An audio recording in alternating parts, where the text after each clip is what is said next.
Welcome to the Phoenix Suns Solar Panel Podcast. We appreciate you joining us today. On the show, we are talking Bleacher Report's top 15 centers. At number 7, our thoughts on that. As soccer has tried to start back up in Orlando, can we expect the same results from the NBA? Lineup experiments we can expect in the Orlando bubble, as well as fans' reaction to Booker and DA showing up with monitors. My name is Tim Tompkins. As always, Mr. Greg Esposito. Ahoy, hoy, gentlemen. And we could not mention the very famous managing editor, Bright Side of the Sun, Mr. Dave King.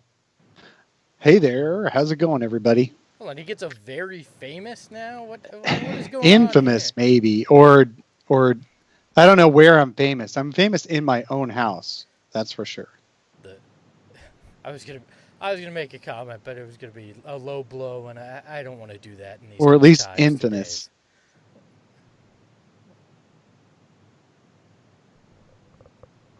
And so, on that note, gentlemen, the Bleacher Report has released the top 15 centers in the NBA. Let's go ahead and one of you guys want to read off that list? Sure, I can read off a top 15 list because everybody wants to hear it. It's Nikola Jokic, Joel Embiid, Karl Anthony Towns, Rudy Gobert, Bam Adebayo. I always mess that one up. Abadabadoo. Yabadabadoo. Bam Yabadabadoo. Nikola Vucevic, Deandre Ayton, LaMarcus Aldridge, Serge Ibaka, Steven Adams, Brook Lopez, Montrezl Harrell, Derek Favors, Jonas Valanciunas, and Christian Wood. That is your top 15 centers according to the Bleacher Report. All right, so let's go from the top here. You got Nikola Jokic. I think, he's definitely better than Ayton at this point in his career. Joel Embiid is definitely better than Ayton. Karl Anthony Towns is currently better than Ayton. See, that's the one where I kind of paused. Well, that's not where that we I start disagree. pausing. Right. That's where we start pausing and start going. And I'm thinking about Ayton's near-term peak, not necessarily like the collective of his first year and a half in the NBA, but his near-term peak. I think he's got the chance in the next 12 months to be arguably better than Karl Anthony Towns for a basketball team because he plays defense as well as offense. And Karl Anthony Towns, be it his environment, be it his own predilections on how to, what he wants to focus on the basketball court, he's not really focusing on defense. He's focusing on taking 9 threes a game, which is really fun and really good for the stat nerds and everybody, but it doesn't really lead to them winning games yet. And of course, the Suns haven't won many games either. But the Suns are in Florida, and the Wolves are not. So the Suns have at least made the Bubble Boyz group of 22 teams. And I do think that's where it starts breaking down, where in the near term, Deandre Ayton could rise up here. Now, Rudy Gobert, you can argue that he has a whole opposite impact that Karl Anthony Towns does, in that he plays all defense and only dunks it on offense, doesn't have much other offensive game. But he is an all-star, and he's pretty darn good at basketball. Bam Adebayo. So hold on. So let's stop there, because I do think that the Rudy Gobert argument is interesting, specifically because Rudy Gobert did not have the same impact last season as he had in other seasons. But when I went through this list mentally, I was thinking to myself, would I rather have X player over DeAndre Ayton? Would I rather have Jokic? Yeah. Would I rather have Joel Embiid? Yeah. Would I rather have Karl Anthony Towns? Not quite sure. Would I rather have Rudy Gobert? For the long term, I don't think so. But even last season, or this season, I guess we're still in. We're running the risk of being homers here, of course. We realize this. We're not stupid. But if you're talking about would I rather have for the balance of their careers, I'd have to second guess on Joel Embiid. Look, yeah. Look, the balance of the careers is a different argument here. But are we talking this season thus far, and obviously you're taking into consideration what they've done previously in their career. I mean, if that's the case, then Rudy Gobert is a no-brainer compared to DeAndre Ayton. I think if you look at the impact this season, so that's what I think this list is essentially top 15 centers right now, like this moment. So if we're looking at this season, would you have rather had Rudy Gobert over DeAndre Ayton?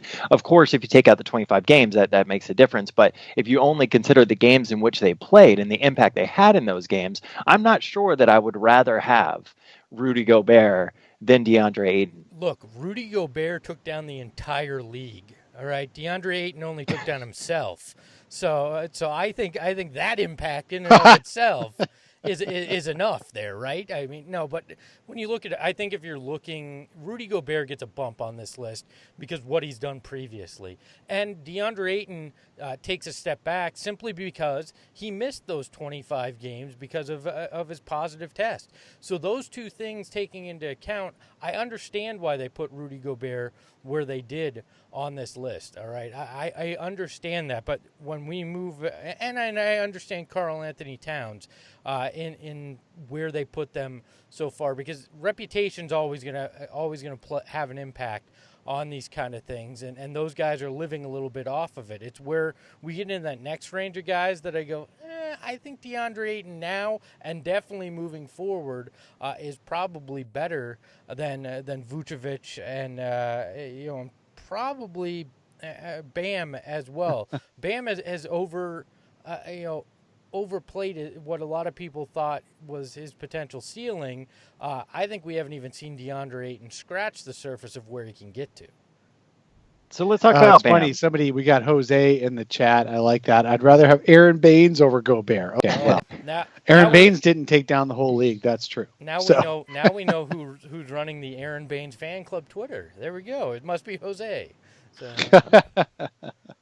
It's a quality Twitter account, by the way. I have a feeling whoever's doing it's getting paid because it's spot on all the time. But Bam Adebayo, I think that one's interesting. We kind of talked about Bam Adebayo earlier in the season. If you look at his stats he had, so he was 16.2 points. He was 10 rebounds.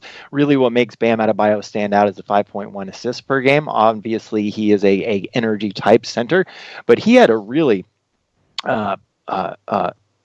impactful season. I mean, he was legit good this season. Yeah, I mean, he was very, very good, and I get it. And this is another one.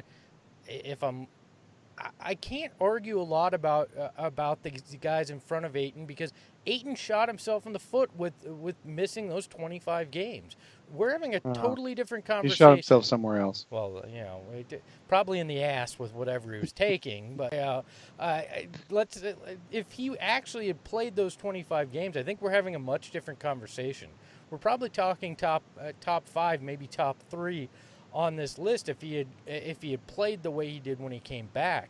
The problem is people remember the suspension. They remember some of these little injuries that he had, and it looks less impressive what he did. But watching him night in, night out, it's easier to make the argument that this guy very well could be a top 3 guy. And if he had played a majority of the season and hadn't missed those, I think we are saying DeAndre Ayton is a top 3 center in this league. And after Orlando, where a lot of eyes are going to be on those games, I mean, this is going to be a lot of people who are starved for basketball seeing the Suns and watching those games for probably the very first time in a lot of cases.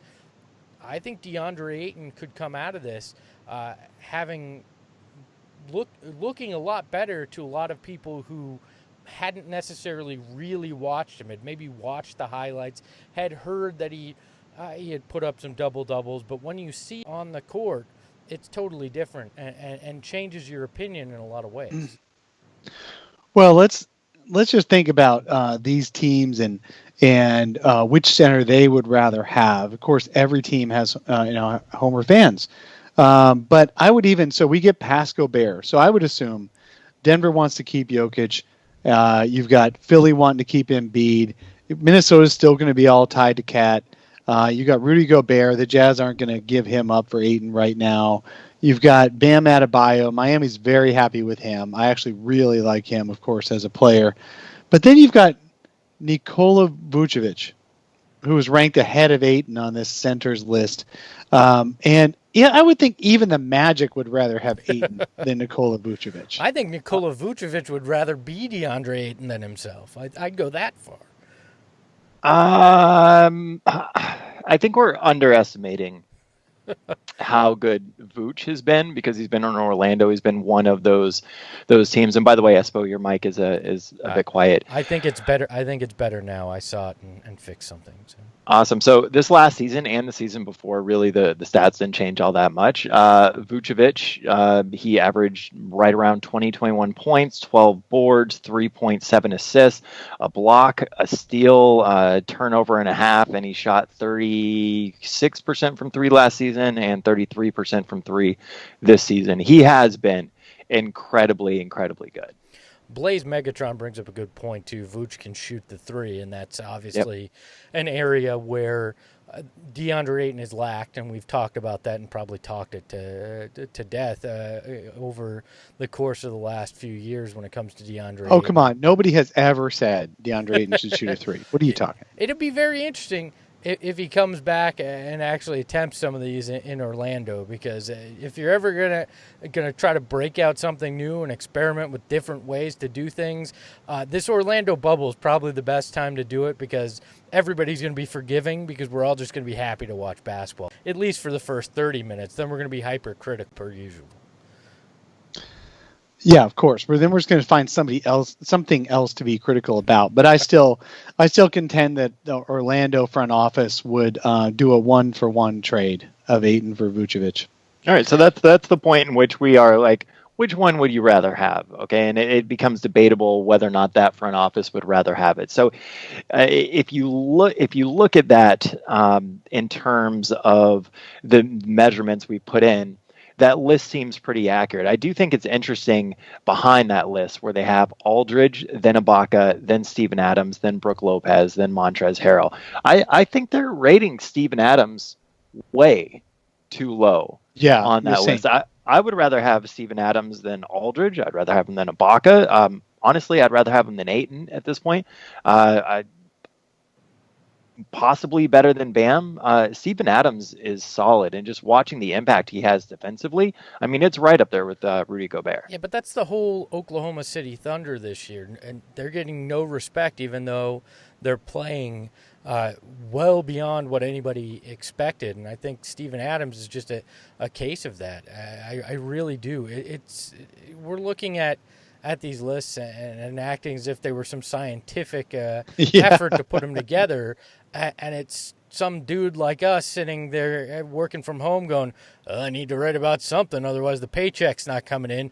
Top 15 centers it is. And then, watching YouTube clips and basing it on one's own opinion. So it's easy for these guys to slide because one guy just doesn't care that much about Oklahoma City or just doesn't think they're that good or has never really liked Steven Adams' game. I mean, that's what it all comes down to. We're all biased in one way or another, and don't let anybody tell you differently. That's just the way this all is. And so that's what a lot of this comes down to, is this guy could just not have liked the fact that Steven Adams admitted when he was coming out of the draft that he had never had a Reese's Peanut Butter Cup. I mean, it could be anything. True story, by the way. They put Derek Favors ahead of Jonas Valanciunas. I mean, come on.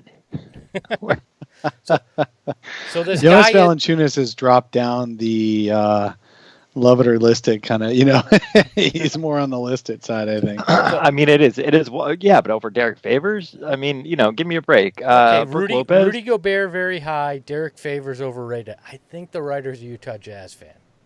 I know Favors isn't there anymore, but they have an affinity for him. So, Christian Wood, number 15. Thoughts?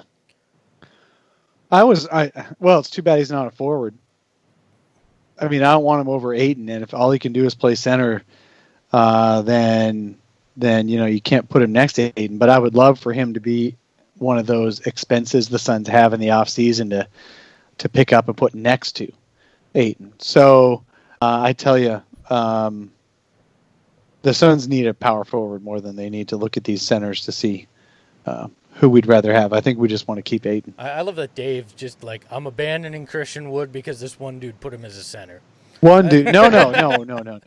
I've seen a lot of listings that he's more a center than anything. You can't have a power forward who has to have the center spot on the floor if you got Ayton on the floor with you. That's true. Fabio asked, Kaminsky isn't on that list. He's number 2 on power forwards. Just he didn't make the center list. So.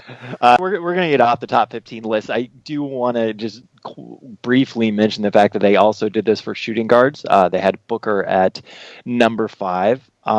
Had some really kind things to say about him, but I thought what was interesting is they had Donovan Mitchell all the way down at 8, and I think C.J. McCollum was 9. I don't know. CJ probably because of the injuries and everything this year, but at least we know that guy wasn't a Jazz fan that wrote that. You know what CJ McCollum is? CJ McCollum is a bucket. Oh, okay. Is that a dad joke I don't get? Yeah, was that a joke? It's a I don't understand. It's a Twitter thing. Everyone's he's a bucket. He's a bucket. If all he did was score. So gotcha. CJ McCollum is a very good scorer. He can shoot with anybody. He's just not quite a point guard, not quite a shooting guard. He works next to Damian Lillard because Lillard is so freaking good.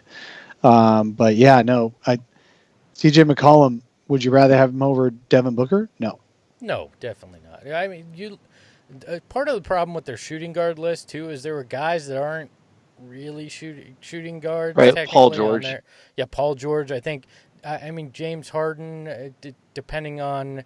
I don't know. It's positionless basketball, so when you start to try to rank these guys in positions, you get guys that a lot of people don't consider that position on lists. So that's how this is tough too. Center's pretty easy because despite things being positionless, it's pretty easy to find who are really centers in a league. But when you get into shooting guard, and small forward and those kind of things, it's kind of a hodgepodge, and that's what you saw on the list. I think if we were looking at people that were truly shooting guards, Devin Booker's probably a spot or two higher because Paul George likely isn't considered that. He's likely moved into the small forward position. That and I mean. I obviously didn't watch every single Clippers game like I did every single Suns game, but Devin Booker was more impactful at shooting guard than Paul George was at shooting guard this season. I will leave that bold comment hanging out there. I'm not going to disagree with you. I mean, am I wrong? Like, Paul George had a fine season, but it wasn't a Devin Booker season. Injured a lot, but he's a guy that is... going to be in the MVP consideration, one of the all defense consideration guys. He can score with anybody, and he's like 6'10" as a shooting guard. So it's tough to say that. And he's on one of the 2 or one of the 3 best teams in the NBA with championship aspirations. So that gives you a bump too when you're debating. Guy on top 3 team versus guy on that barely snuck into Orlando bubble. I mean, that's going to impact a national list as well. 100%. Last thing before we move on, a quote by Zach Lowe where he was talking about Devin Booker over Donovan Mitchell in his latest podcast. He said, this is a quote from Zach Lowe. He said, I was talking to someone around the league the other day and we were just sort of spitballing about players. There's a lot of people within the league who think Donovan Mitchell is still a little bit overrated, and this guy was one of them. We were talking about who would you rather have, Devin Booker or Donovan Mitchell, and I think the only skill in which Donovan Mitchell is ahead of Devin Booker is defense, and I don't think he's ahead by as much as you think he is ahead of Devin Booker. Passing-wise, it's not even close. Like, Devin Booker is a way better passer than Donovan Mitchell. Hey, Zach Lowe has finally caught up to where we've been the entire time. Thank you for joining us on the bus. We appreciate it. I think Zach's been a little bit nicer about Booker over the years, for sure. But you're right. Even Zach was downplaying the fact that what Booker's been doing is conducive to winning. He just had a terrible organization and team around him, and you put something competent around him, and he's an all-star. So he's proving what we all thought about him. and just not enough people watched outside the Phoenix metro area. That's all. And again, same point I made about Ayton. The Orlando will be huge for Devin Booker because the eyes of so many people will be on these games that weren't traditionally on Suns games. So you could very well see a change in tune as long as Devin Booker brings it the way we expect him to. So soccer has tried to start up, doing a little segue right here, has tried to start up with their Orlando bubble. You have entire teams that have been sent back home because 10 plus players, including staff, have tested positive for COVID-19. You've had games that have been postponed. The Vancouver Whitecaps recently reporting that 5 players are not going to make the trip from Canada all the way down to Orlando because of COVID fears. You have Nashville which withdrew from the tournament completely, and a number of injuries, specifically because all these players have not been playing, and then all of a sudden they have to just start back up, and there's been a number of injuries because of that. Has the attempted restart from soccer in the Orlando bubble given you any extra pause or concern about what the NBA is trying to do, and specifically with the injuries that have happened? Oh, of course. And I think the NBA is trying to mitigate the injury factor, at least with the way that they're giving more time. They're going to play some scrimmages. They're doing different things. But, I mean, MLS supposedly had a bubble in Orlando as well, and obviously that's burst with multiple teams not even making it into their welcome back tournament or whatever they're calling it. Now, I don't know how effective their bubble was. I don't know the specific time they were in Orlando before these games started, because that's research, and I don't do that for this show because it's so damn early on a Saturday. But those kind of things, my guess is it's not as efficient and effective as what the NBA is trying to do.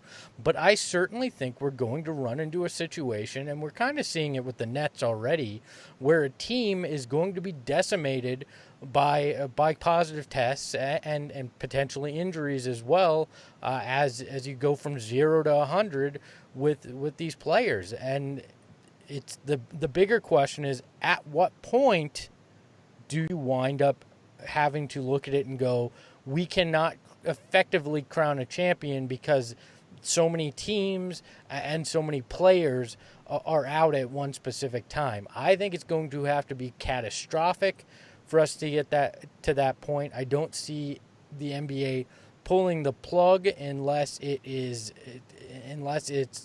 somebody, some awful event happens based around COVID, and it's impossible to ignore the impact. I don't think a few positive tests are going to do it. I think it's going to have to be something very large to stop what's going on. I mean, multiple national reporters have called this something that is too big to fail, which is a term that is always kind of scary and ominous, but I think there's too much in on this between what Disney and the league have on the line when it comes to television revenue and what's already been spent in accommodations and how they've bent over backwards for that. You've got Turner with their TV revenue, the players with how much is on the line from what they can make, even the owners on ad revenue. There's just so much that goes into this. It's going to have to be something insane that happens for this to actually have leveled.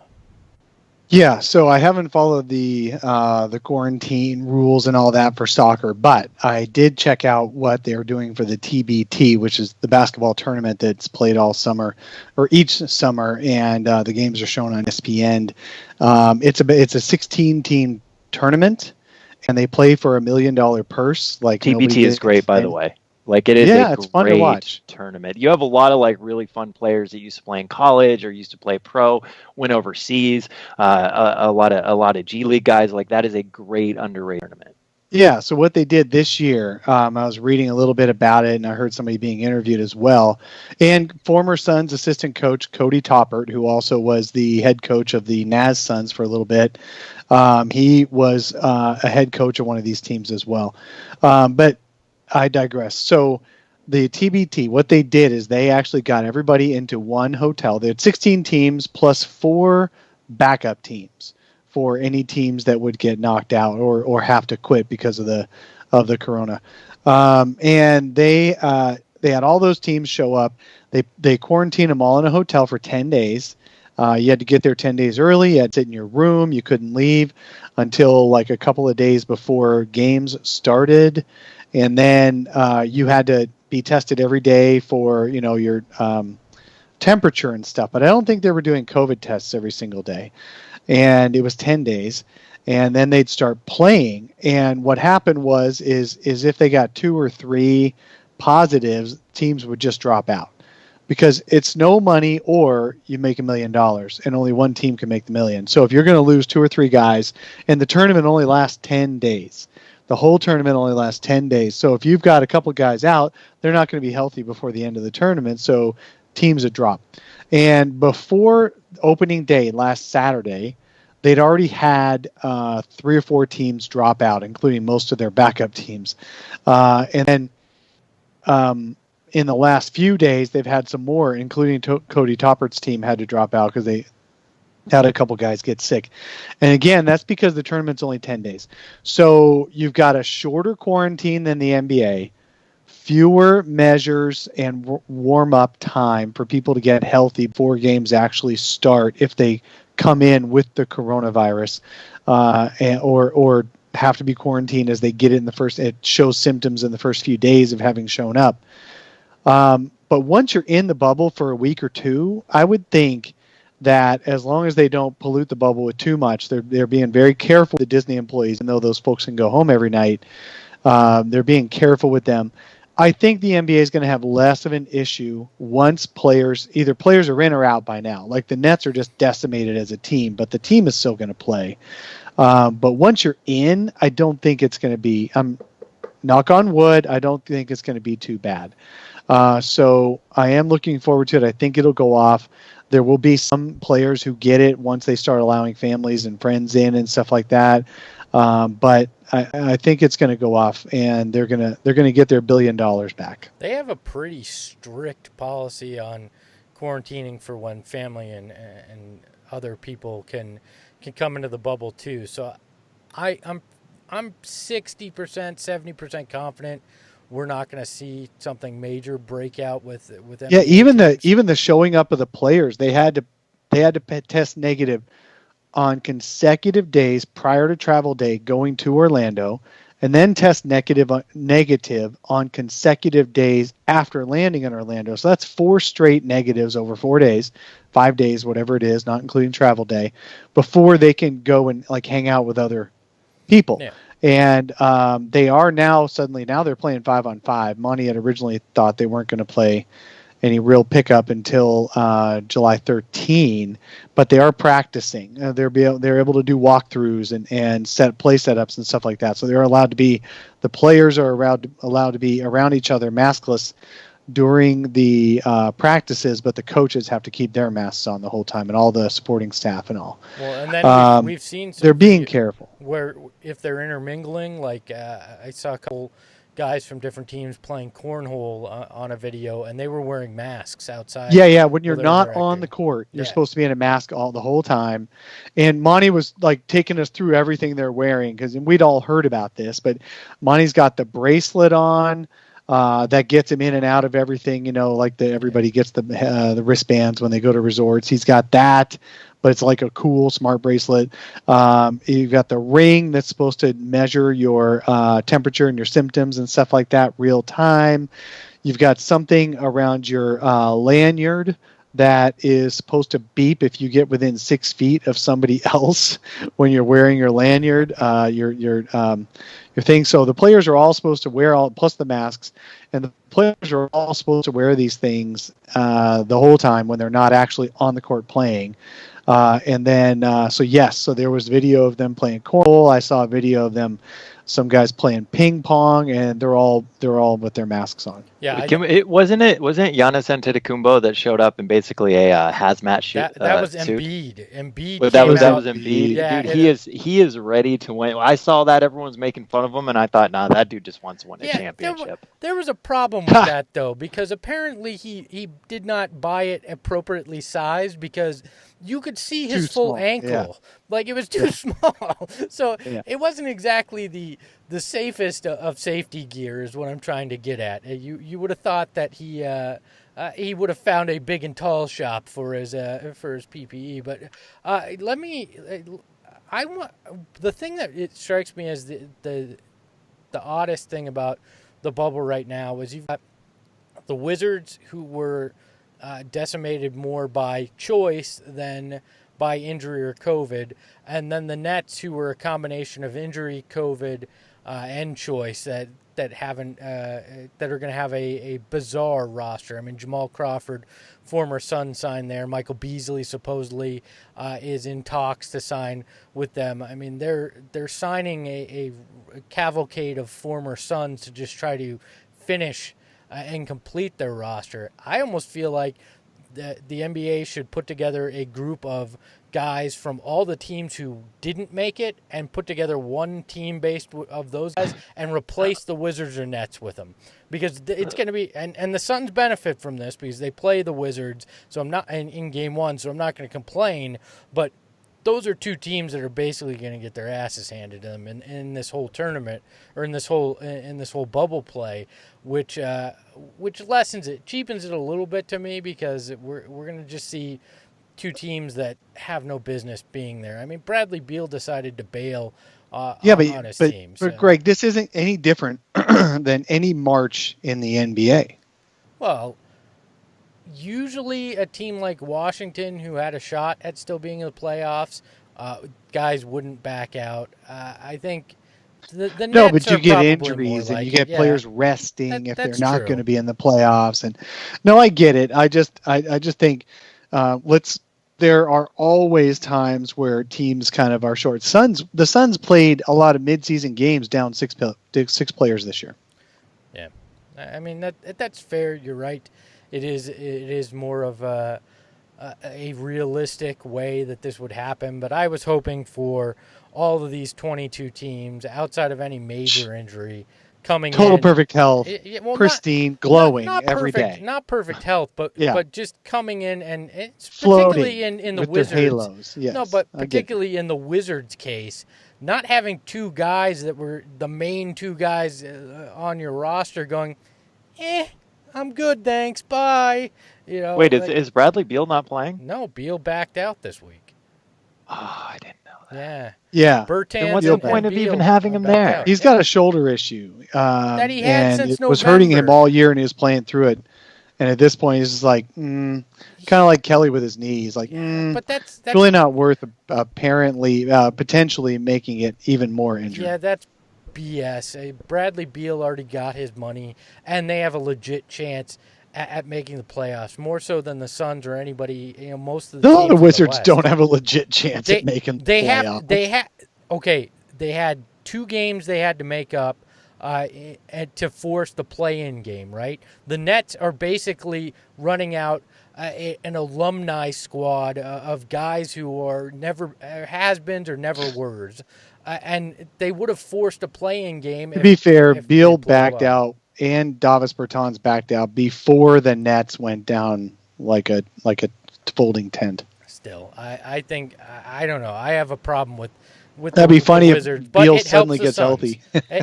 it helps the Suns, and that means game 1 is that much easier. Now, if the Suns come out in game 1 and they lose to this Wizards team, I'm going to throw a computer or something, because this would be the easiest game 1 win to start an 8-0 run Buckdog comments, ever. I hope Oubre didn't quit on us. Well, Oubre wouldn't be going to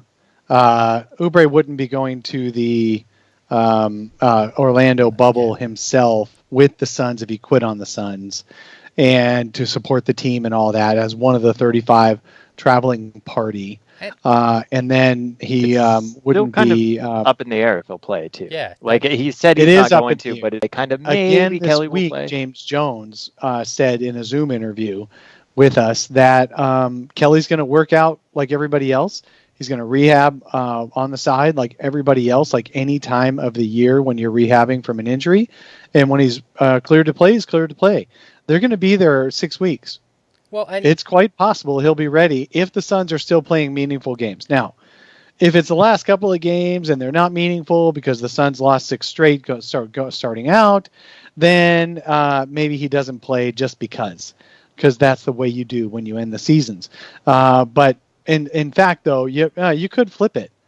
Kelly wants to show he's healthy, or the Suns want him to look like he's healthy before the offseason, just in case there's some kind of trade scenarios being considered. So there will be push to even have him play for a game or two, no matter what. But it's even more likely if the Suns are in some kind of contention. So he's there in Orlando. He's rehabbing every day. He's practicing with the team. He's just not going to be cleared to play until he's 100%. And to be fair, he's never said he wasn't going to play. That was a report that came out that said he wasn't going to play. And so I'm not on Kelly's case here. If he chooses not to play, fine. I understand that, but he's there. He's trying to support his teammates. And I don't know if anybody's watched the latest, I think they're calling it Don't Sleep on Basketball on Suns.com. But you see equipment manager Jay Gaspar, and he's putting all the shoes away to travel to Orlando, and he has a Kelly Oubre shoe that he shows that is the Converse shoe that Kelly wears in purple and orange with the Valley Boys hand sign on it. And whether Kelly plays or not, I now want a pair of those shoes. They were beautiful. But to me, if you're packing Kelly's shoes, there's a chance he's going to play. You're not going to waste space and effort if bringing stuff that you don't need when you're already going to have to move basically everything a team has across country. So, yeah, they also Jay Gasper also showed us the Devin Booker playoff shoe too, and so get excited. They packed Booker for playoffs. That's right. Fun fact too: the mask that Jay is wearing in that video, not available for public consumption. It was a specially made mask because I tried to find out where I could get it, and you can't buy them. So. And so before we move on and talk about some of the different experiments that we might likely see in Orlando, I do want to take a minute to thank one of our longtime supporters, Joseph Shook, for supporting the Sun Solar Panel podcast. Joseph, we do really appreciate you both, or all three of us, myself, Dave, and Greg. If you watching right now feel like you get something out of this show and it provides some value for you and you want to become a supporter of it, there is a $1, $5, or $10 option available. All you have to do is open up the show notes if you're on the podcast version, or open up the description if you're watching on YouTube, and just hit that support the show button. Yeah, two ways to do it. You can do it through Anchor, who runs our podcast, or actually here on YouTube, there's a join button. We have a Elliot Kobo level, which is that $1, a Kelly Oubre level, which is that $5, or you can go all in and go the Devin Booker level and sign up to join as well. So I love that, Tim, you said originally that only two of us are thankful for Joseph supporting the show. We'll let you guys guess which one wasn't thankful for it. It was Dave. So just so you know. Yeah. Thank you for supporting the show, everybody. I appreciate it. The more money you give us, the better. The more money you give us, any, we'll take any at this point. All right. So, Dave, you want to start this off? Some things that, statements you got from Monty Williams about kind of what the Suns are going to try and do a bit more. Sure. So we've been part of regular Zoom calls with the Suns coach, general manager, and even this week some of the players. It's been real fun because I don't have to leave my house to be a part of these things. It's been pretty great. In fact, as a blogger and somebody who has a full-time job, 8 to 5, Monday through Friday kind of thing, I don't actually have to I don't actually usually go to practices, and I don't get to interview or talk to people in between games. I go to the games and I do the post games and pre games and stuff like that.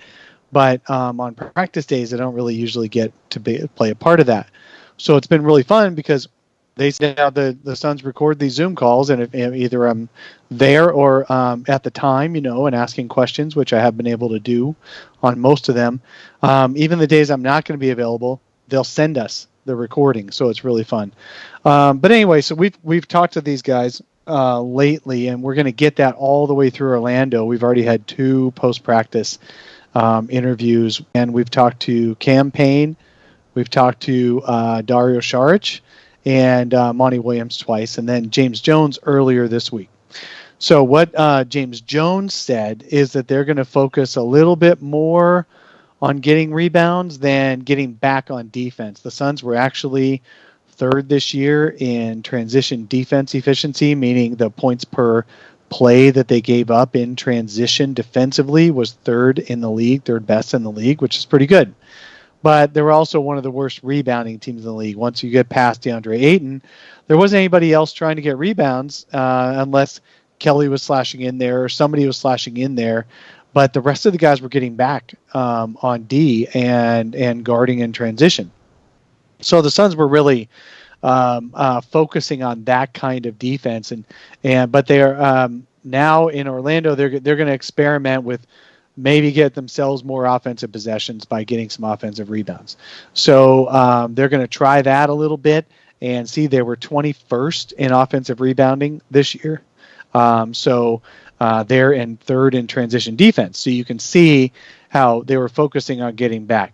Now going forward, at least in a few games in Orlando, they're going to see if they can balance that a little bit and get a little bit more offensive rebounds so they can get themselves more possessions, because obviously scoring is important because, as Mike D'Antoni famously said, the best defense is a better offense.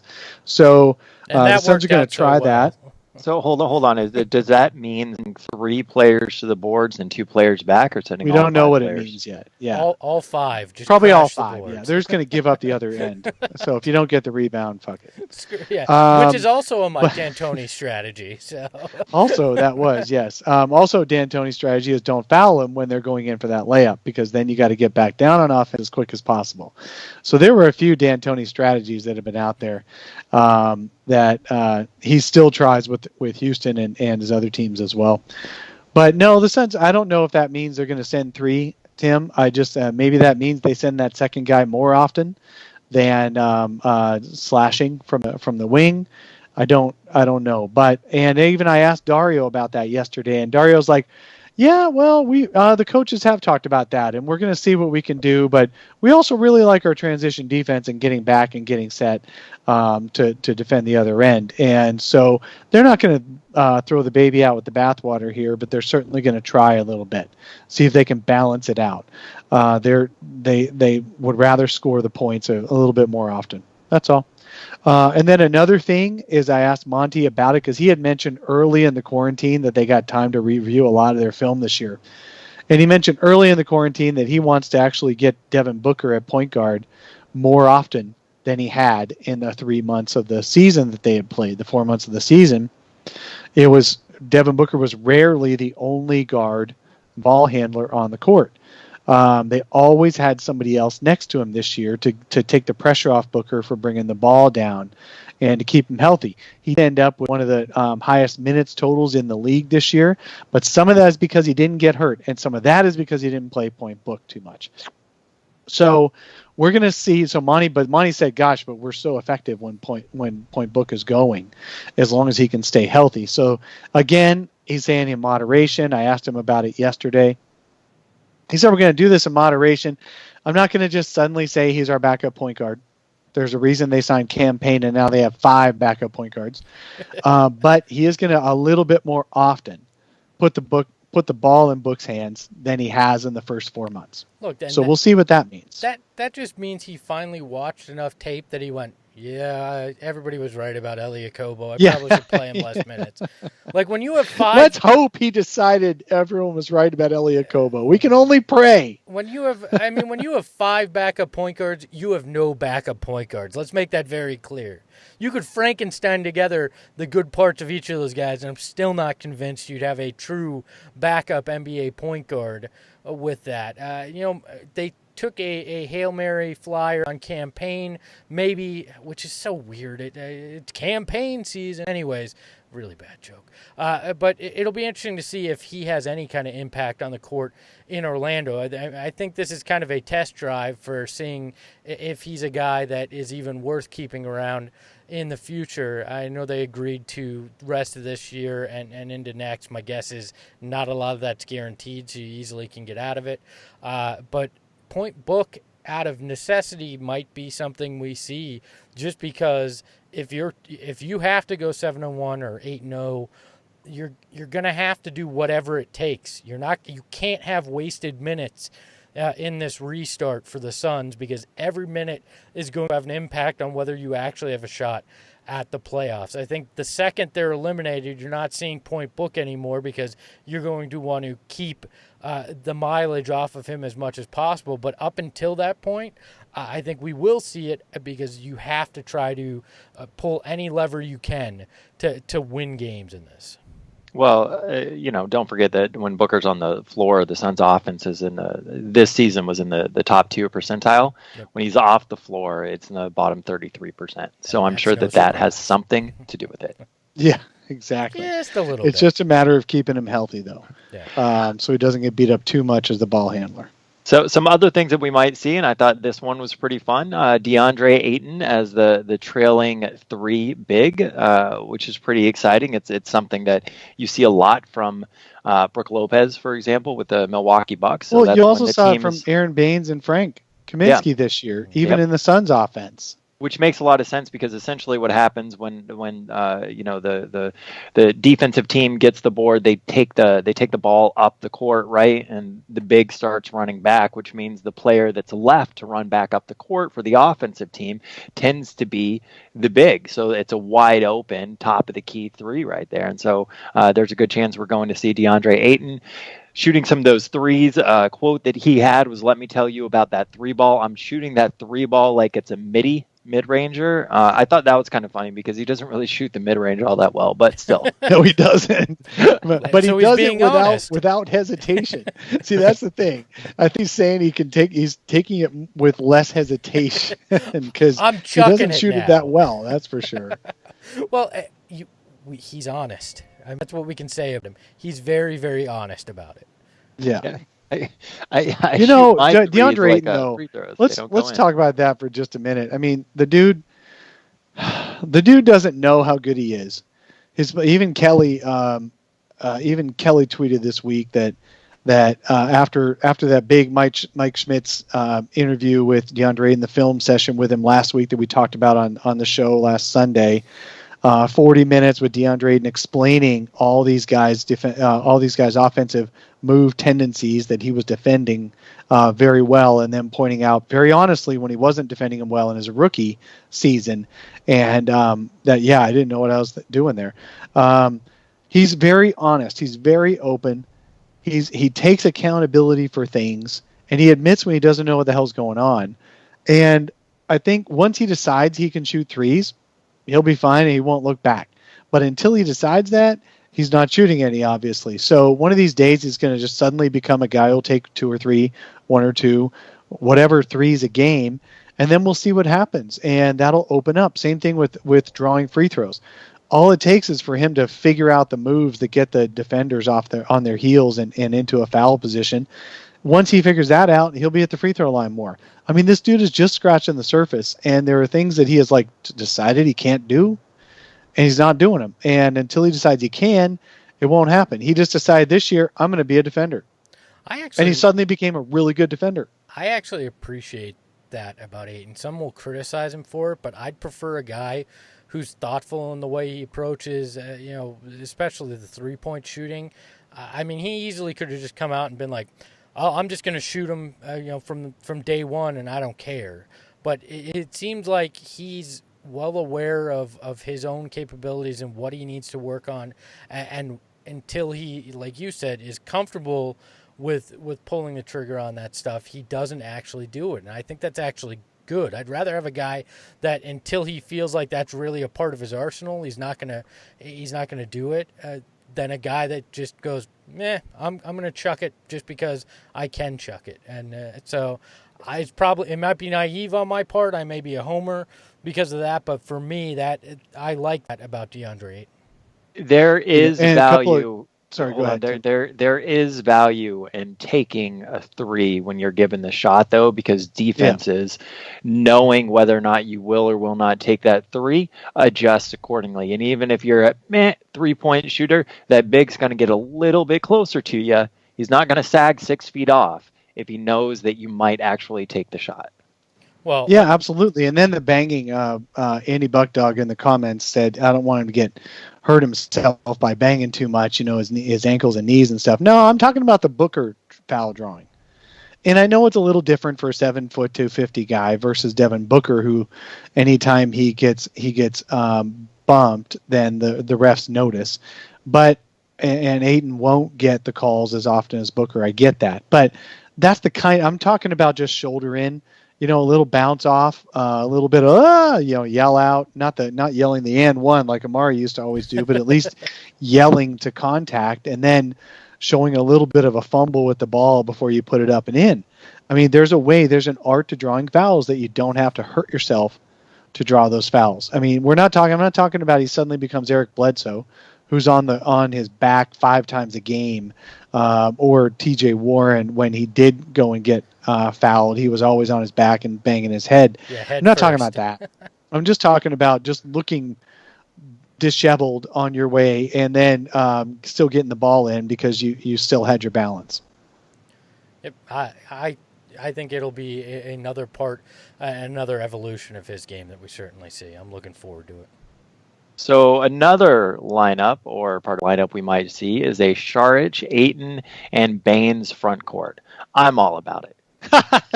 No. All about it. No, I really am. All about it. Then you put Cam at the 2, you put Booker at the 1, and the smallest person on that lineup, I believe, is 6'5", right? Hold on now, a second. let's qualify the might see part. I remember seeing this as a tweet from Dwayne Rankin, the beat reporter for the Republic, and I think he was just thinking off top of his head. We haven't heard anything directly. And what's interesting, okay, let me talk really quick about media access. Because we're all working from home and it's just the Zoom interviews, I feel really bad for the beat reporters like Gina Mizell, Dwayne Rankin, Kellen Olson. They used to get extra access to the team because they were always around. They could ask for one-on-ones, things like that. They were at more practices than I was. They were at more road situations than I was. So, when now Dwayne is stuck here, only hearing the same things I'm hearing for the most part. They can make extra calls still, but they can't get as much access as they used to. I kind of feel like this wasn't James Jones saying or Monty saying that they would be doing these things, but these are curious and interesting. I really don't see Monty ever doing Saric, Ayton, Baines front court. I can't imagine a team he would pull that again. Well, when they're going big, let's say you're going up against the Grizzlies, for example. They're a team that can go fairly big. JJJ is the smallest 6'11" dude in the game. Hold on. How many Suns players have to get COVID for us to see a lineup with Sarge, Baines, and Ayton on the floor? I think there'd have to be 5 guys left, and it would have to be those 5 guys that you said, Tim. I do not see Greg, this lineup. Don't ruin this for me. Don't. I'm not even sure we're going to see Sarge much at all in this. Not enough to see him in this Frankenstein bastardized lineup that you just suggested to me here. It's not way. bastardized. It's genius. All right. Genius. Now we're only getting random pictures and videos out of Orlando, but I do want to say that it's really clear that people not quarantined and not having passed or failed their COVID tests include guys like Booker and DA, which is really important. However, I have yet to see any leaked photos of Mikal Bridges, Frank Kaminsky, Aaron Baines, or even Ricky Rubio, either before or after leaked photos of them walking around with their bags. That doesn't mean they're not fine and playing. What's and the Suns are not releasing names, but there are certain guys that we haven't seen. And the interesting thing is, those were the guys that were working out at the Coliseum, and we know there was a report that they had to shut down practice once or twice over there because of somebody or individuals testing and positive. James did say that for sure not all the players would be flying on Tuesday when they all went on Tuesday the 7th, and that the other players would be joining later. So I don't know who all tested positive and who did not, but all I'm saying is there are certain guys they have not leaked pictures of practicing. Yeah. Right, which is part of the reason why there is so much time between now and when those scrimmages start. Anyone that did test positive for COVID has time to overcome Right, that's the the idea. sickness of that. I Yeah. mean, like uh, I got a buddy right now in Arizona who has COVID. Shout out to Evan. You talked to him last night.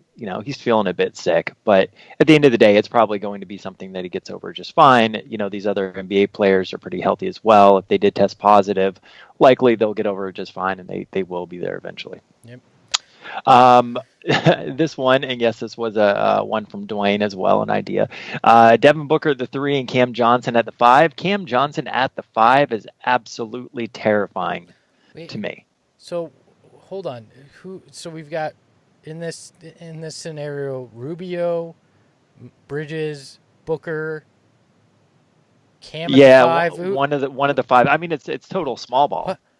Which I would rather have Saric at the 5 than Cam at the 5. I don't want to put Cam anywhere near the 5. Give me Frank at the 5 again, like before I go to Cam. Like again, how many people have COVID in this situation? This makes no sense. I like Dwayne. Well, I I'm think not the ripping idea on Dwayne. I'm just of confused. Cam at the 5 is can you go all small with just shooters? The Suns just don't have enough shooters. If the Suns had some more really good shooters coming off the bench, then I could possibly see that. But man, that'd be getting trucked on the other end. Hell, I'd rather have Booker at the 5 than Cam at the 5. Like, just please don't put Cam at the 5. And dude, it's brittle. Center book. Yeah. Cam at the 5 is a hip waiting to explode. I mean, that's what that is there. And then another one, a campaign, Javon Carter backup. Backcourt. I'm sure we actually will see something along those lines. It wouldn't be real surprising, but I don't know. I'm sure Dave has a bit more insight about how much Campaign we're actually going to see. Yeah, I don't have a lot of insight. All I have is conjecture. I mean, why would you sign a dude with not only a make good end of season contract like a lot of these guys off the street were given by other teams, but also a partial guarantee into next year? It's only a small partial guarantee, though. I mean, is over this 8 games prorated, and the veteran equivalent of a little over $1 million for next year. Only less than $200,000 of that is guaranteed to Campaign. That's much better than he had. I love it when he was interviewed the other day. It's like when he got called by Monty Williams a couple of weeks ago. He said, I was out of that pool so fast, and sitting down talking to him, I'm blessed. I'm so blessed to have another chance in the NBA because that's all I want. So I'm very happy for him getting another chance in the NBA. And he did have lottery talent. He just couldn't make any shots in the NBA. The dude was a really bad shooter. I mean, if you thought Ricky Rubio was a bad shooter, you haven't seen Campaign. So if he's become a better shooter, great, because he can pass, he can run an offense better than Javon. But if you can't shoot, and you're not Ricky Rubio, then you can't make it work. So Cam, does he have a chance over Ellie? God, I hope so. If he figures out the plays and stuff like that. But I do think Javon Carter has already earned minutes in the rotation. Could those two play side by side? That'd be bad. That'd be like game 8 when nobody else is playing because they're all just waiting out the summer. So Campaign has Kendall Marshall syndrome. Can pass really well, can't shoot, but I think, he's more athletic than Kendall Marshall. I think what he has in his corner, though, is in this situation is familiarity with Monty Williams, having played with him in Oklahoma City, I believe it was there. When Monty was an assistant coach, so that he's familiar with him, and so that's beneficial. I mean, that's why I think we will see Cam get minutes, because obviously I think this was a signing where Monty probably had influence along with James Jones, and so I think we'll see him get minutes. But to Dave's point, we're not seeing that lineup until the plug's likely been pulled on their playoff chances. All right, and last up, Book and DA showed up carrying monitors into their bubble, and some fans exploded at them. And I don't know about your guys' thoughts, but I would much rather have them quarantined in their hotel rooms playing video games than non-quarantined outside of the bubble at the bar. Yeah, like What do people expect them to do? To like practice posting up on the desk chair in their crappy hotel room? Like, what? Give these guys something. Playing video games is a great way to keep their minds off of everything they can't do because they're stuck in a bubble. And does anybody follow PJ Tucker on Instagram? Because last night he posted the Rockets just got to Orlando yesterday. He posted that Samsung sent him a 75-inch television for his room. So like it's not like Deandre Ayton and Devin Booker are the only guys bringing their monitors and different things that keep them entertained. There's this NBA Bubble Life. It's a Twitter handle, and also it's on Instagram that just started this week, and it's basically somebody who's just trolling all these players' Instas and Twitters and sharing their experiences from inside the bubble. And these guys are not suffering. They say they're suffering because they're not eating quite as well as they always had, and they don't have quite the life they always had. But, Rajon Rondo tweeting, "Oh, I've got Motel 6 here." No, that's about as good a hotel room as I've ever had. So suck it up, Rajon. Seriously, I saw that as well, man. It made me mad. And then there was somebody else that said, "I swear, Braun ain't eating this food." And I saw a picture of the food. Like, you better look, man. LeBron got famous for Taco Tuesdays. He can eat this food, okay? Hey. I mean, the food isn't the best. I'll tell you that. It really is a child's. It's not like they were served plates off the buffet of like really crappy food that were all put on a tray and brought to them. I mean, give me a break. It's not like it's 4 hot dogs and a squeeze of mustard. That would be I would see that and I'd be super happy. These guys, like, to a certain extent, yeah, sure. They're a little spoiled because they're millionaires, but you know what? They can suck it up. It's okay. Monty Williams is great. And even campaign, we're asking him too, because he's just happy to have a job. But Monty Williams is great. He's like, look, man, this food ain't so bad. This is a get to, not a got to situation. So everybody's here on their own volition. They've chosen to be here. They were given a chance not to be here. They want to be here. They're excited. You don't see any of the Suns posting how they hate the food and all that. I think the Suns are, Monty has them in the right frame of mind that they are lucky where they are, and they should enjoy this life as basketball players as much as they can and not see it as a negative. Of course, the Suns are still on the rise, and some of these teams, obviously, they like Rajon Rondo. He's won championships, so he feels like he's better than some things, and they're just having fun. I'm not really putting the players down right now because they're just having fun. They're just laughing. Yeah. They're posting, going, "Look at what I get to eat. It's not 5-star." Fine. And they're not hating life. None of these players are hating life. They're loving it, and they're just having fun with it. And like you said, Greg, that PJ Tucker had a big Samsung delivered to him. Most of these guys have all this total setup in their rooms. They've had things delivered either through Amazon or through their team or whatever it is. They're doing fine. Yeah. And now they get to ride banana boats all around the lakes in Disney, so it's not a big deal. Let's be honest. I mean, we all saw the photos of that food. They're at Disney World. That's a $400 plate of food at Disney World. All right? If any of us tried to buy that much food at Disney World, we'd go bankrupt. So no, I know you're exaggerating, but that would literally be a $30 room service charge. Or it'd be much more than that. Yeah, I'm thinking closer to 60. Like a hot dog at Disney World is $14. No joke. A hot dog and a cup of water, or a bottle of water. You look at a Coke machine, you get charged $50. You live in Orlando, Tim. Just like I run an old folks home. So, yeah, we know. You know all these answers. It's true, man.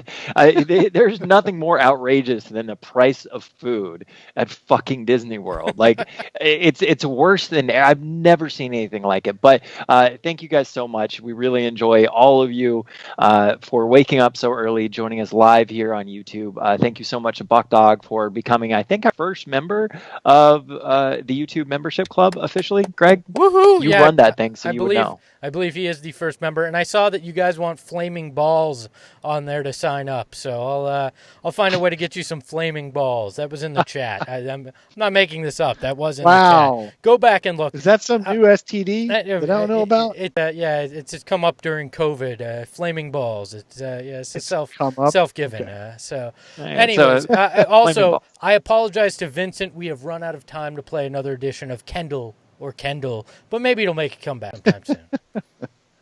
And on that note, for Greg, Dave, and myself, thank you guys so much for spending an hour with us on the Suns Solar